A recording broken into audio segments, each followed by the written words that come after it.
Ok, donc ce soir, ce que nous allons faire, c'est un message un peu d'actualité. Avec tout ce qui se passe dans ce monde actuellement, on peut être découragé, on peut être en colère, on peut être agacé, on peut être rempli d'espoir aussi. Donc, justement, on va mettre mon slide, voilà, c'est là. Ok, donc voilà. Donc, il ne faut pas que nous, en tant que chrétiens, malheureusement, c'est ce qu'on voit un petit peu en ce moment. C'est bien triste que les chrétiens raisonnent un peu de cette façon-là. Euh, Ils sont en colère, ils n'ont pas envers vengeance d'eux-mêmes. Il faut pas. Donc les croyants ne doivent pas céder à la panique. Avec tout ce qui se passe et tout ce qu'on entend, nous ne devons pas céder à l'inquiétude non plus. Il faut pas. Il ne faut pas céder à la colère, ni à la révolte. Ce n'est pas aux chrétiens d'aller prendre des armes pour aller combattre en guerre. Ce n'est pas notre rôle. Ce n'est pas notre rôle. La Bible de Dieu ne nous a pas commandé. Le problème vient du fait que beaucoup, de plus en plus de croyants aujourd'hui ne croient plus que Jésus-Christ revient. Et c'est là le problème. Beaucoup croient dans cette doctrine qui dit que c'est maintenant le royaume de Dieu, nous devons donc faire avancer le royaume de Dieu selon notre façon, selon notre agenda. Beaucoup de plus en plus n'attendent plus le retour de Jésus-Christ. Donc ils prennent toutes les choses en main eux-mêmes. Donc les chrétiens ne doivent pas vivre de cette façon-là. Ils doivent donc laisser faire les choses et faire ce que Jésus-Christ nous dit de faire dans dans Luc 21, verset 28. Quand vous verrez ces événements commencer à se produire, à arriver, levez vos têtes, prenez courage. Bientôt vous serez délivrés. Votre rédemption va venir parce que c'est le Christ rédempteur qui vient emmener la rédemption. Ce n'est pas nous qui va emmener notre rédemption. Donc nous allons voir dans ce message ce soir un encouragement personnel, un encouragement pour chacun d'entre nous pour ces temps de la fin. Donc, je ne dis pas que nous sommes dans les temps de la fin, personne ne sait, mais ça peut être les temps de la fin universels pour toute la création, ou ça peut être aussi les temps de la fin pour nous personnellement. Vous savez, on peut attendre que Jésus-Christ va revenir, Jésus-Christ revient, maintenant, il va faire non. Mais c'est les mêmes mots, mais moi, la fin de venir. Donc, c'est pour vous dire que Jésus-Christ peut revenir personnellement pour chacun d'entre nous. Il peut nous prendre n'importe quand. Donc nous devons être encouragés dans notre vie pour continuer à faire ce que Dieu attend de nous, de chacun d'entre nous. Donc c'est un encouragement, ça c'est le titre du message, un encouragement donc pour les temps de la fin, que ce soit pour la fin universelle de toute la création ou une fin personnelle. Et nous allons voir donc dans ce message à ce que un personnage biblique donc il a enseigné, en fait c'est ce que Paul a enseigné à son jeune protégé Timothée pour nous encourager. Nous allons continuer donc à faire ce que Dieu attend de nous. Donc c'est un message d'encouragement donc pour ce temps difficile dans lequel le monde vit. Je ne vous dis pas que c'est facile, pas parce que nous sommes chrétiens que ça va être plus facile, pas du tout, bien au contraire, ça va être encore plus compliqué puisque nous sommes croyants. Donc nous devons continuer, mes frères, à faire ce que Dieu attend de nous, malgré les circonstances adverses et les circonstances qui vont devenir encore plus compliquées, individuellement, nationalement ou mondialement. Donc nous devons donc être encouragés à continuer à faire ce que Dieu attend de chacun d'entre nous et attendre, comme nous avons chanté, que Jésus-Christ revienne. Et c'est un peu ce que Paul dit dans Hébreux chapitre 10, j'ai mis le verset en juste un petit bout ici, chapitre 24 et 25, où il dit ne négligez pas votre rassemblement, notre rassemblement, parce que nous devons nous encourager les uns les autres, d'autant plus que vous voyez le jour s'approcher. C'est quel jour? C'est le jour du retour de Jésus-Christ. C'est le jour donc où Dieu va juger le monde pour Jésus-Christ, pour sa justice. Donc c'est ce jour-là que nous attendons. Donc nous devons donc nous encourager les uns les autres. Et Paul nous encourage. Paul lui va arriver donc à sa fin personnelle. Mais il va encourager donc le jeune Timothée à persévérer lui aussi maintenant, à continuer le combat. Donc c'est un message d'encouragement qu'il donne à son jeune protégé, son assistant, Timothée, qui était très jeune. Paul lui a confié donc la mission de continuer l'Église. Au moment donc où Paul arrive à la fin de sa vie, sa deuxième lettre de Timothée, donc il était en prison et il va mourir. Il a été condamné pour être exécuté. Il le sait. Nous allons voir le contexte dans un moment de ce passage. Dans 2 Timothée, le chapitre 4, verset 6 à 8, c'est ces trois versets-là que nous allons étudier. Donc ce soir, nous allons partager ensemble. J'espère que ce sera un message d'encouragement pour chacun d'entre nous. Nous allons voir d'abord le contexte de cette deuxième lettre de Paul à Timothée. Donc, le contexte, c'est que Néron était l'empereur de Rome. Donc, c'était un mégalomane, c'était un empereur prétentieux. Certains disaient qu'il était fou. Il était hautain. Il se vantait d'être un grand artiste. Il se croyait être un grand architecte.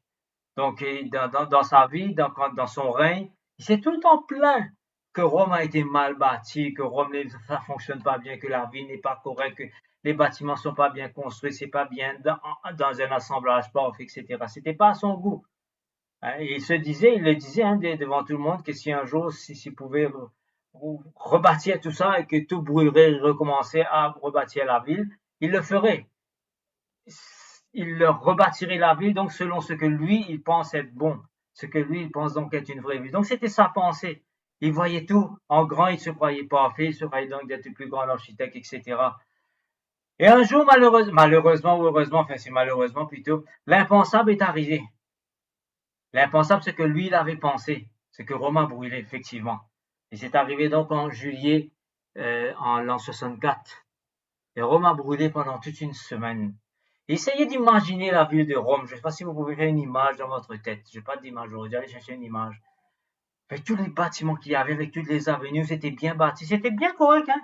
Mais tout brûlait pendant une semaine.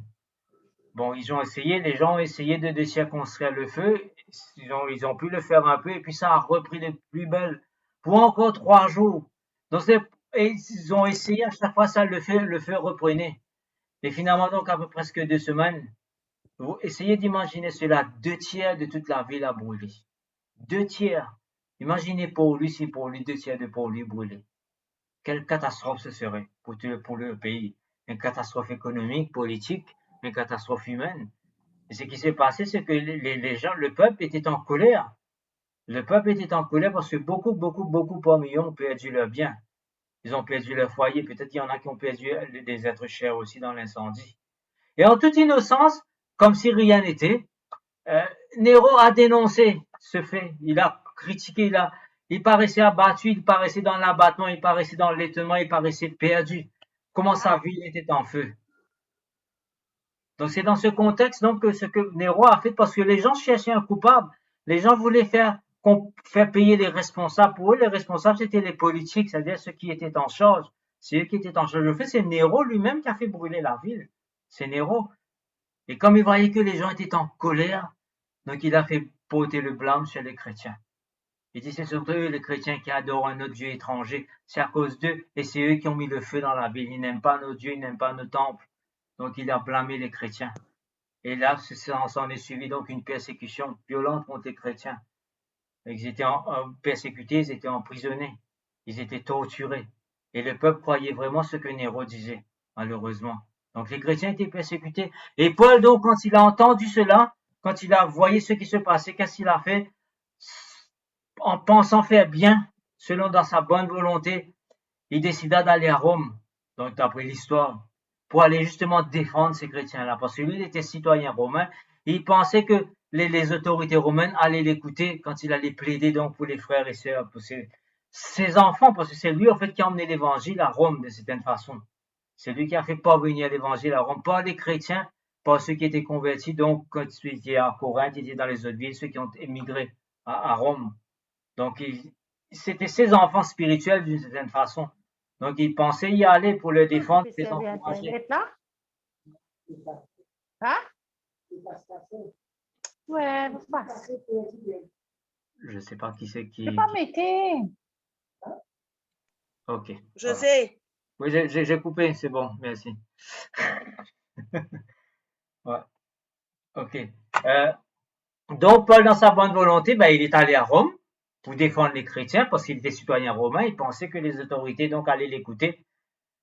Mais pas du tout. Ça n'a pas été le cas. Vous savez, des fois, nous pouvons penser bien faire, nous pouvons penser que les choses vont aller d'une certaine façon, surtout dans ce monde. Mais on ne peut pas avoir confiance dans ce monde. Si quelque chose de bien se passe, tant mieux. Si quelque chose de bien ne se passe, si quelque chose de mal se passe, tant mieux ou tant pis. On ne peut pas changer cela. C'est ce monde. Et Paul, donc, en voulant bien faire, lui-même, il a été arrêté. Il a été mis en prison. Il a été enchaîné. Il a été déclaré comme complice. Il a enseigné un Dieu étranger. C'est ce même Paul, rappelez-vous, qui a écrit donc la lettre aux Romains, dans Romains chapitre 1, verset 16, dit là, l'évangile, c'est la puissance de Dieu pour le salut de quiconque croit. En fait, c'était un défi que Paul avait lancé à l'autorité romaine. Le mot puissance, c'est dynamite. C'est dynamos qu'il a utilisé. Parce qu'à l'époque, l'Empire romain était la puissance pour faire régner l'ordre, pour dominer, pour conquérir, pour vous régner, etc., pour faire ce qu'il voulait. Paul disait l'évangile de Dieu est plus puissant que vous. Il les a défiés un peu en écrivant cela. Et ici, donc, en arrivant à Rome, les autorités romaines donc l'ont arrêté, l'ont condamné pour être mis à mort. Donc, c'est dans ce contexte que Paul donc écrivit sa dernière lettre à Timothée, son jeune assistant, qui était aussi son ami. Vous pouvez essayer d'imaginer les larmes de Timothée lorsqu'il a reçu cette lettre de Paul. Il allait le lire pour lui personnellement, bien sûr, peut-être pas à l'assemblée, donc il était en charge de l'assemblée à Éphèse. Donc, on peut essayer d'imaginer tout ce que Timothée pouvait ressentir lorsqu'il recevait cette lettre.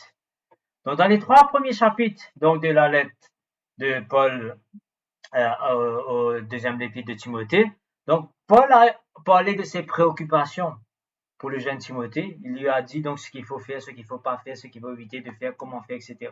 Il a parlé aussi des préoccupations pour l'Église, donc aussi. Donc ça, c'était dans les 3 premiers chapitres. Donc il a donné des recommandations, des encouragements, mais aussi des avertissements. Mais au 4e chapitre, Paul il parle de lui-même personnellement, de sa situation. Et cela, c'est de cette façon donc qu'il va encourager donc le jeune Timothée. Il va lui demander de suivre son exemple lui aussi. Il dit, moi je suis arrivé à la fin de ma vie, voilà où j'en suis, voilà ce qui va se passer. Donc ce qu'il écrit dans ce chapitre donc doit être un encouragement, donc une lumière, mes frères, pour chacun d'entre nous, surtout dans ces moments dans lesquels nous sommes actuellement. Il faut que nous soyons focus, il faut que nous soyons single-minded, regardant dans la bonne direction. Il ne faut pas que nous fassions comme le monde est en train de faire, de paniquer, de faire des choses qu'il ne faut pas, de faire ce qu'on appelle des retaliations, de vengeance. Puis, comment ça peut ça le faire? Des inquiétudes. Les exportateurs de denrées alimentaires, ils bloquent. Donc, ça provoque des pénuries, ça provoque malheureusement des manques de nourriture, comme on l'a vu ici dans notre pays avec l'huile récemment. Peut-être qu'il y aura bientôt pour la farine, on ne sait pas. Donc, savez-vous que le problème avec de l'huile, j'ai lu ça cette semaine-ci, c'est que le plus gros exportateur de l'huile de tournesol au monde, c'est l'Ukraine. Et ils ne peuvent plus exporter. Donc, vous pouvez imaginer la situation, dans ce qui peut se passer. Donc, ce qu'il écrit dans ce chapitre, donc chapitre 4, donc doit être un encouragement pour chacun d'entre nous et surtout comment faire. Qu'est-ce qu'il faut faire? Donc, quelle doit être notre attitude, notre comportement face à tous ces événements tragiques qui s'abattent sur ce monde et peut-être personnellement dans nos vies. Personnellement. Donc, ça peut être les deux. Ça peut être les deux. Et encore une fois, je veux vous rappeler ce principe. Si ce ne sera pas la fin pour tout le monde, ça peut être notre fin personnellement pour chacun d'entre nous. Donc, voilà écrit donc dans ces 3 versets que nous allons lire dans un moment. Donc, quelle était sa vie? À lui, son utilité auprès de Dieu. Paul aussi exprimait sa paix qu'il avait, cette assurance joyeuse qu'il avait face à la mort qu'il attendait, la mort sûre et certaine. Donc il n'avait pas peur de la mort, il va l'exprimer, il va le dire. Il parlait aussi donc avec assurance et anticipation de ce qu'il attendait lorsqu'il va apparaître devant le trône du Seigneur Jésus-Christ. C'est pour ça que j'ai chanté aujourd'hui. Jesus is coming very soon. Jésus revient. Jésus revient. Et comme Jean le dit lui-même, nous allons tous paraître devant son trône. Nous allons tous paraître devant le trône de Jésus-Christ. Que nous croyons ou pas. Que nous croyons ou pas. Et même pour les chrétiens qui n'attendent plus malheureusement. Ils vont paraître. Ils vont devoir rendre compte donc de leur attitude. Donc vous savez, Paul il n'a pas fait comme Néro. Quand il y a une complication, comme il a été arrêté, comme il a été mis en prison, comme il a été enchaîné, enfermé dans une espèce de donjon, comme il est resté seul probablement bien longtemps. Il est malade apparemment aussi, il était malade aussi donc en prison. Il s'est pas plaint. Il n'a pas fait comme Néro, il a jeté le blâme sur les autres. Il n'a pas rejeté le blâme sur le régime romain. C'est ce que beaucoup de chrétiens font malheureusement, on jette le blâme sur tous les gouvernements qui existaient partout. Les chrétiens ne doivent pas faire cela. Ils doivent savoir que c'est la situation qui va aller comme cela. Il faut qu'on continue à regarder à ce qu'il faut regarder. Le régime romain était cruel, ils étaient méchants. Donc Paul n'a pas jeté le blâme sur eux. Il a continué à mener sa vie comme il le fallait. Il ne se plaignait pas de sa situation personnelle. Paul n'a pas dit, ah, yo Seigneur, qui m'a fait, qui fait moi en prison, tout ça tant mon serviteur là, qui fait tout mettre moi là comme ça. Moi, est-ce qu'il ne va pas gagner une mort plus honorable que ça? Non. Il a gardé sa foi jusqu'à la fin. Il a fait ce qu'il fallait faire. Il est arrivé là où il est arrivé. Il encourage maintenant le jeune Timothée donc à persévérer. Donc, nous allons lire donc dans 2 Timothée chapitre 4, les versets 6 à 8. Nous allons lire la version parole vivante. Et puis nous allons faire l'étude donc sur la version 8 secondes. OK? Parce qu'il y a des traductions des mots qui sont un peu meilleures dans la version 8 secondes. Parce que Parole vivante, il a extrapolé un peu, mais c'est bien. Verset 6 de Timothée chapitre 4, le verset 6. En ce qui me concerne, je suis bien près du sacrifice de ma vie. Le moment du grand départ approche. Donc, c'est-à-dire son départ, sa mort. J'ai combattu jusqu'au bout le bon combat. J'ai achevé ma course. Je suis resté fidèle à ma foi. La couronne de la victoire, c'est-à-dire la justice parfaite et éternelle, est déjà préparée pour moi. Il ne me reste plus qu'à la recevoir. Le Seigneur, le juste juge, me la remettra au jour du jugement. Ce n'est pas à moi seul qu'il la donnera, mais à tous ceux qui auront porté dans leur cœur l'attente joyeuse de son avènement. Nous allons lire la version 8 secondes. La différence est surtout le premier verset, encore en ce qui me concerne, je suis bien près du sacrifice de ma vie. Mais dans la version 8 secondes, il dit, quand pour moi, je sers déjà de libation. Et le moment de mon départ approche. C'est combattu, c'est la version classique, le bon combat. J'ai achevé la course, j'ai gardé la foi. Désormais, la couronne de justice m'est réservée. Le Seigneur, le juste juge, me la donnera dans ce jour-là. Et non seulement à moi, mais encore à tous ceux qui auront aimé son avènement. Qu'est-ce que Paul exprime dans ces versets? Il n'y a pas de crainte, et il n'y a pas de peur. Il n'y a pas d'un apitoiement sur lui-même, un self-pity, comme on dit en anglais. Donc, en tant que chrétiens, mes frères, nous devons nous aussi avoir cette attitude dans ce qui va peut-être nous arriver. On ne sait pas. Il faut pouvoir l'affronter. Il faut être fort pour pouvoir l'affronter. Et c'est dès maintenant qu'on se prépare. C'est dès maintenant qu'on doit mener ce combat de la foi pour pouvoir dire avec Paul, ma vie s'achève. Je vais partir. Ah, c'est ce qu'il dit. Le moment de mon départ approche. Il y a très peu de personnes qui peuvent dire cela. Très, très peu de personnes. Nous espérons, nous souhaitons tous aller le plus loin possible. C'est un peu normal. C'est dans la nature humaine, c'est comme si la personne n'aime mourir. Mais Paul dit, malheureusement, mon départ approche. OK? Donc Paul, donc nous devons nous aussi avoir cette attitude. Il sait qu'il va partir. Il ne démontre pas de la peur. Au contraire, il démontre une grande assurance. Ce que Paul a fait est assez extraordinaire parce qu'il était bien dans son confort. Il est venu à Rome en sachant ce qui pourrait. Il savait d'ailleurs ce qui va lui arriver parce qu'il y a une prophétie qui a été donnée par je ne sais plus quel prophète dans les actes des apôtres. Il dit que tu vas monter à Rome. Vous vous rappelez la prophétie du Saint-Pierre, on l'a attaché. Le prophète lui a dit on va te ligoter, on va t'attacher quand tu vas aller à Rome. C'est ce qui s'est passé. Il savait donc que les difficultés l'attendaient. Mais il est parti quand même. Il a pris des risques. Il n'avait pas peur de s'engager pour défendre ses frères dans la foi. Il n'avait pas peur de s'engager pour la foi, de s'engager pour le Seigneur. Il n'avait pas peur de prendre des risques pour obéir à Dieu. C'est un peu un engagement que nous tous nous devons faire personnellement, mes frères, même dans l'Église aussi. N'ayons pas peur de nous engager, de step out, comme on dit, de faire le saut de la foi, de nous engager, de faire des choses que Dieu attend de nous, de faire des sacrifices qu'il faut faire. Il y aura un prix à payer, certes, il y aura. Il y aura. Jésus n'a jamais dit, personne n'a jamais dit, la parole de Dieu ne nous a jamais dit que tout serait facile. Ce sont malheureusement des mauvaises personnes avec des mauvaises intentions qui ont manipulé les Écritures, qui nous font croire que la vie serait en rose quand on marche avec Dieu. Pas du tout. Jésus-Christ a dit long est le chemin étroit et difficile est le chemin. Mais certaines personnes nous font penser le contraire. Et il égare beaucoup de croyants malheureusement. Donc Paul n'avait pas peur de s'engager, il n'avait pas peur de prendre des risques, il n'avait pas peur d'obéir à Dieu. Il exprime dans ce passage, j'ai combattu, j'ai gardé la foi, je suis venu jusqu'à là parce que vous êtes mes enfants spirituels, parce que je vous aime. Donc il a payé le prix de sa vie, il allait payer après. Au verset 6, il dit, car pour moi, là nous allons prendre une grande leçon dans ce verset, donc nous allons voir verset par verset maintenant. Car pour moi, je sers déjà de libation. Et le moment de mon départ approche. Donc le moment de mon départ, c'est pas compliqué à comprendre, c'est sa mort. Quand pour moi je sers de libation, c'est quoi une libation?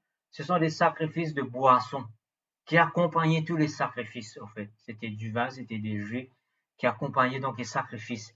Donc la leçon importante, c'est que les libations ou les breuvages qui accompagnaient les sacrifices, d'après la loi mosaïque, ne sont pas les sacrifices les plus importants. C'était un accompagnement. C'était un accompagnement. Ce n'était pas la chose centrale, ce n'était pas le sacrifice primaire. Ce qui comptait le plus, c'était l'animal qui était gorgé, son sang versé, et sa chair qui était brûlée sur l'autel par la suite. C'était ça le sacrifice essentiel, le plus important, le plus nécessaire. Ce n'est pas la boisson, ce n'est pas la libation, c'était un accompagnement. Ce que Paul est en train de dire, c'est que quand pour moi je sers de libation, Paul est en train de dire, moi je suis un peu second côté, si vous voulez, deuxième grade. Le plus important, c'est Jésus-Christ, le plus grand sacrifice. C'est son sacrifice, c'est son œuvre. Moi, je suis qu'un accompagnement qu'il a utilisé dans sa vie, dans sa mission. Hein? C'est l'œuvre de Jésus-Christ qui est la plus importante. Donc, ce que Paul veut nous faire comprendre, c'est que je sais que je vais sacrifier ma vie pour les croyants, mais ce n'est pas moi l'objet principal de tout ce qui arrive. Ce n'est pas moi qu'il faut être adoré. Ce n'est pas moi le grand. C'est Jésus-Christ. Il m'a utilisé, j'étais à son service. Je suis qu'une partie donc à son service. Donc c'est Jésus-Christ et son sacrifice donc qui est le sacrifice suprême, principal et important. Nous tous, mes frères, nous sommes des accompagnateurs. Dieu nous a cooptés, Dieu nous a agreffés, Dieu nous a choisis, Dieu nous a appelés pour faire partie de cette œuvre. Donc l'emphase est sur Jésus-Christ, ce que lui il est, ce que lui il a fait et ce que lui fera, et non pas ce qui peut nous arriver à nous. Ce qui peut nous arriver à nous si nous sommes en Christ, nous sommes en sécurité. Soyez-en sûrs. C'est ce que Paul va nous faire comprendre. Si nous sommes en Christ, nous sommes en sécurité. Peu importe ce qui peut nous arriver physiquement. Maintenant, il y a un mais à ce verset. On nous dit que Paul dit donc, je suis un peu deuxième degré, je suis un peu deuxième catégorie, si vous voulez, deuxième lot, comme on dit en créole. C'est Jésus-Christ le premier lot. Mais, verset 7, j'ai combattu le bon combat. J'ai achevé la course. J'ai gardé la foi. Il est bien important de comprendre ce que Paul est en train de dire. Nous sommes certes des accompagnateurs. Mais laissez-moi vous dire quelque chose, c'est que Dieu, malgré cela, nous appelle à travailler avec lui. Il nous appelle des ouvriers et des co-ouvriers dans son champ, dans 2 Corinthiens. Et comme dans la vidéo là, il utilisait 2 Corinthiens chapitre 5, si vous lisez la suite, il dit, Dieu nous appelle des ambassadeurs, des porte-paroles. Qui c'est qui va faire le travail? Est-ce que c'est Dieu? Est-ce que c'est Jésus-Christ? Est-ce que nous avons besoin de Dieu? Oui. Nous dépendons de lui? Oui. Mais vous savez que Dieu a aussi besoin de nous. Paul dit cela dans Romains chapitre 10. Il dit, comment vont-ils entendre si personne n'ouvre la bouche? Qui c'est qui va ouvrir la bouche? Est-ce que c'est le Christ qui va ouvrir? C'est nous ou c'est moi? L'emphase est sur Christ et sur son œuvre, ça c'est vrai. C'est absolument vrai. Mais vous savez, c'est vous et moi que nous sommes des instruments dans la main de Dieu. C'est vous et moi que Dieu utilise pour faire son œuvre. C'est vous et moi. C'est pour cela que Paul dit, j'ai combattu. Qui c'est qui va combattre le bon combat? Qui c'est qui va achever la course? Est-ce que c'est avec l'aide de Dieu? Oui. Est-ce que Dieu va nous donner la force? Oui. Je mis cela. Allez, après. Donc j'ai combattu le bon combat, j'ai gardé la foi. Il ne faut pas donc que les croyants, en tant que croyants, que nous ayons de la fausse modestie, en disant non que je ne suis rien, je ne vaux rien, je suis inutile. Pas du tout, mes frères. Nous sommes utiles à quelque chose si Dieu nous a appelés dans son Église, si Dieu nous a appelés à Christ. Cela veut dire que nous sommes utiles à quelque chose. Nous avons un but, nous avons, dans le plan de Dieu, nous sommes là pour quelque chose. Il faut le faire, il faut savoir quoi. Nous comprenons tous, nous savons tous sans aucun problème que c'est Dieu qui donne la force, que c'est Dieu qui donne la direction, que c'est Dieu qui donne la grâce, que c'est Dieu qui donne les ressources, c'est Dieu qui donne l'esprit, c'est Dieu qui donne l'intelligence, c'est Dieu qui donne la capacité, il donne tout cela. Mais c'est nous qui devons agir. Ça me fait penser à ce qui s'est passé donc quand les Israélites ont quitté l'Égypte avec sous l'autorité de Moïse, quand ils sont arrivés dans le désert, ils ont traversé la mer Rouge. La première épreuve qui est arrivée, il fallait combattre donc les Amaleks. Qui c'est qui a combattu les Amaleks?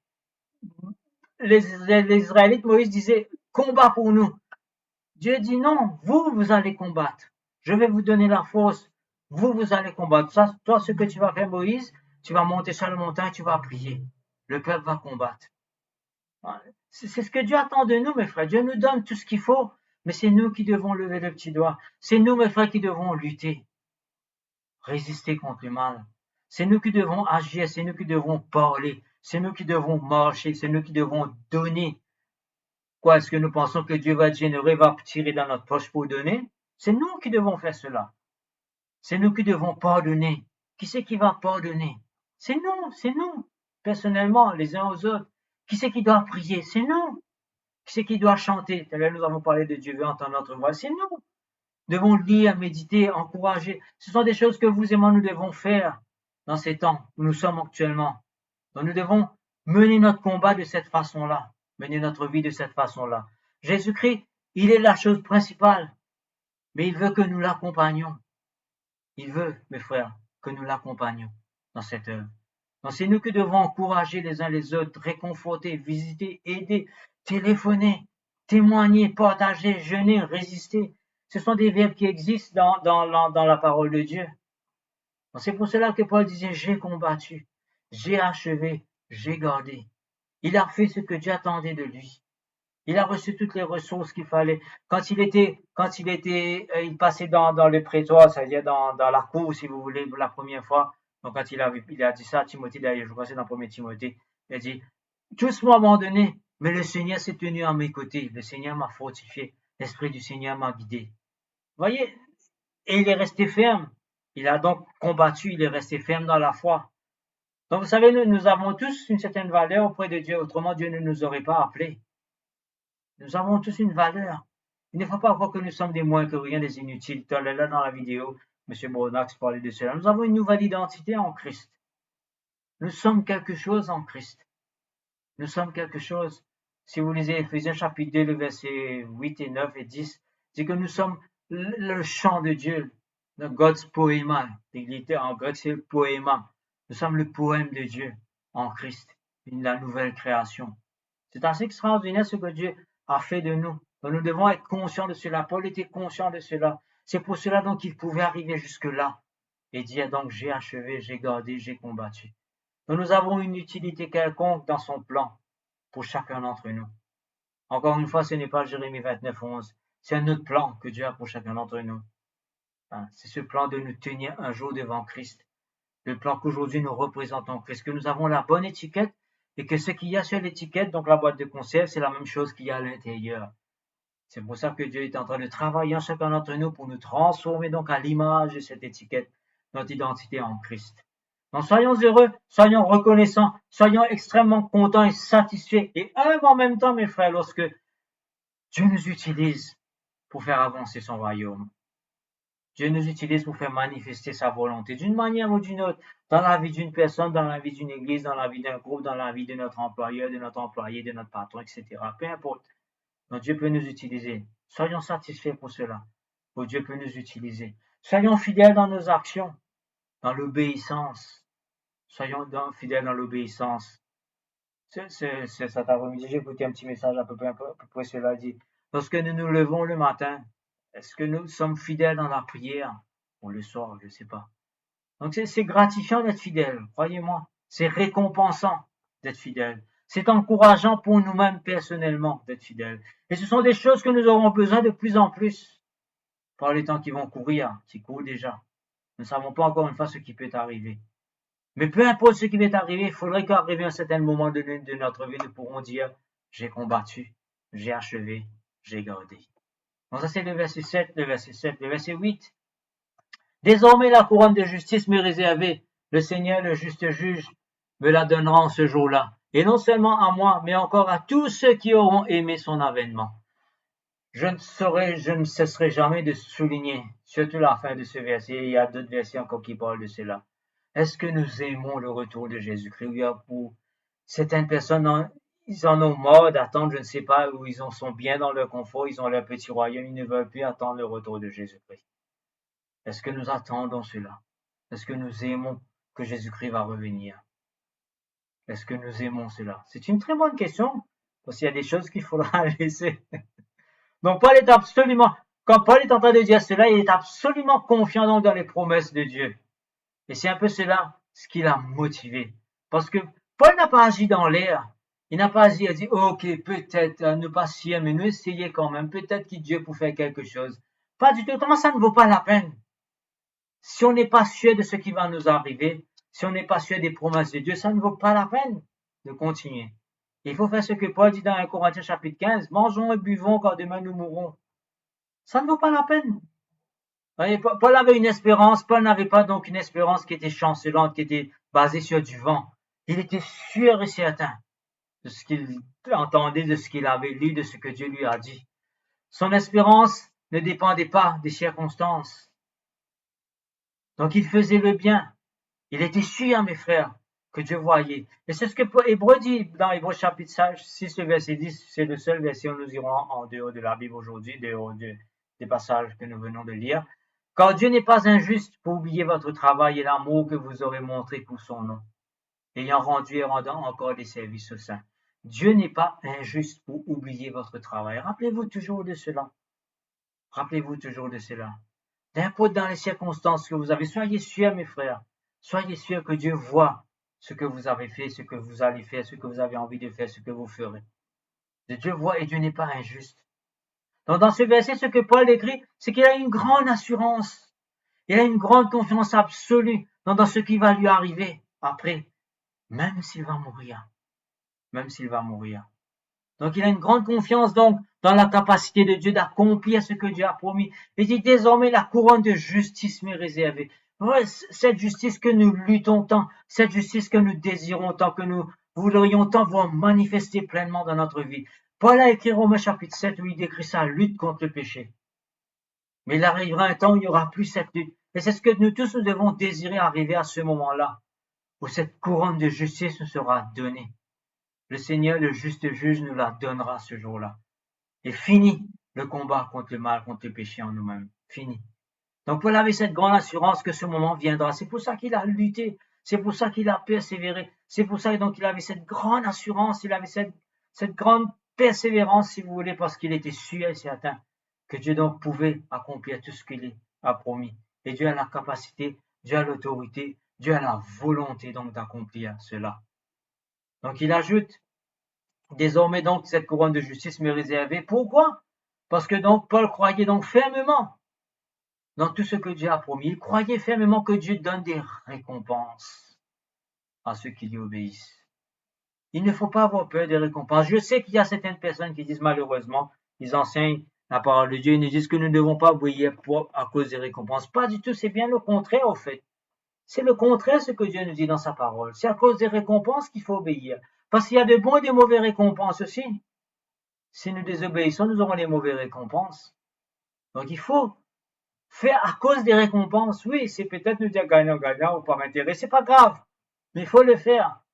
Donc Paul croyait donc fermement dans les promesses où Dieu promet donc à tous ceux qui lui obéissent.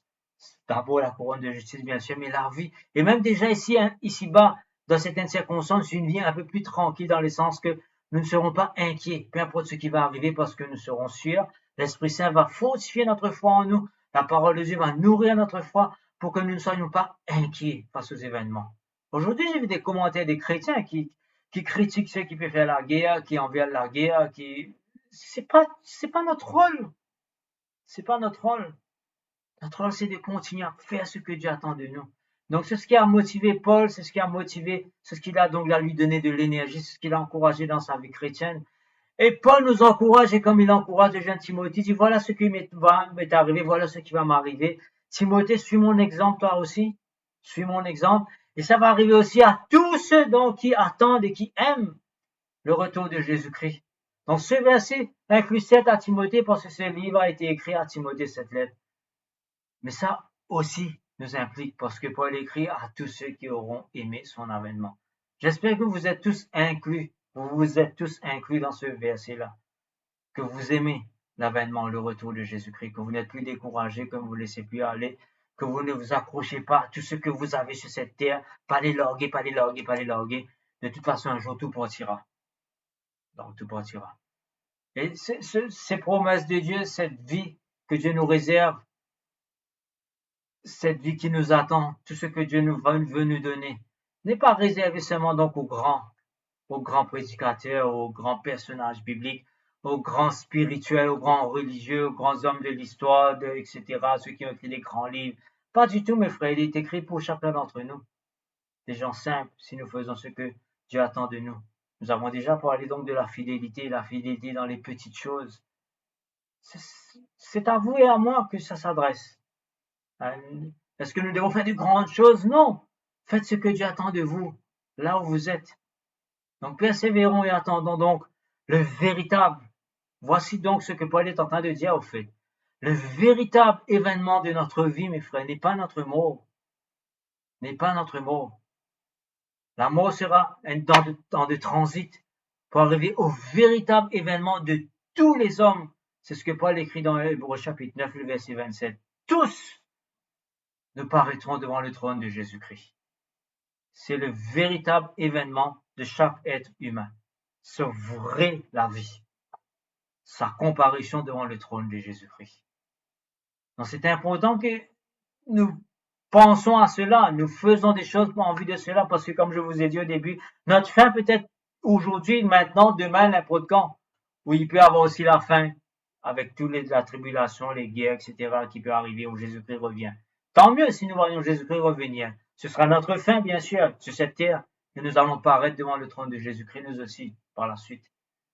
Donc c'est cet événement véritable donc, que nous devons anticiper, vivre. Et donc Paul arrive donc dans son dernier chapitre de sa vie. C'est le dernier chapitre de sa vie. Il arrive à la fin.